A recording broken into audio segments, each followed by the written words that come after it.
جی وعلیکم السلام ورحمۃ اللہ وبرکاتہ۔ بھائی کا سوال یہ ہے کہ اگر امام بھول گیا ہے اور غلطی سے اس نے 5 رکعتیں پڑھ لی ہیں تو کیا اب اس کے لیے صرف سہو کے 2 سجدے کر لینا کافی ہے، یا اب مزید 1 رکعت پڑھ کے 4 رکعتیں فرض ہو گئیں اور 2 نفل اس کو کر لے؟ اس کا کیا طریقہ ہونا چاہیے؟ بھئی اگر غلطی سے کوئی آدمی یا امام یا بھول جائے تو اس کے لیے حکم یہی ہے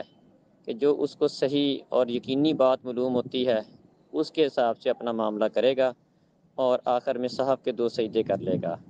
نبی مکرم صلی اللہ علیہ وسلم نے فرمایا کہ اگر تو اس نے صحیح پوری نماز ہی پڑھی ہے، کسی کو شک ہو گیا تھا کہ 3 رکعتیں پڑھی ہیں یا 4 پڑھی ہیں،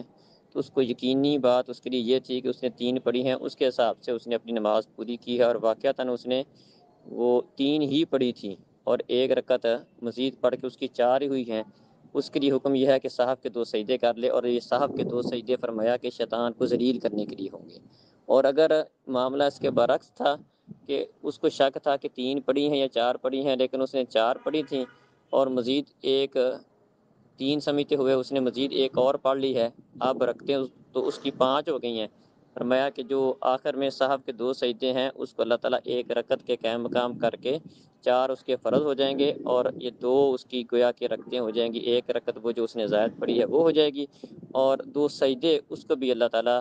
1 رکعت کے قائم مقام اس کو بنا دیں گے۔ تو لہذا اس کو ضرور اس کے لیے بس یہی کافی ہے کہ اگر آدمی بھول جائے، امام بھول جائے، تو اس نے 5 رکعتیں پڑھ لی ہیں تو صرف سہو کے 2 سجدے کافی ہیں، اس کو جفت کرنے کی ضرورت بالکل نہیں ہے۔ السلام علیکم۔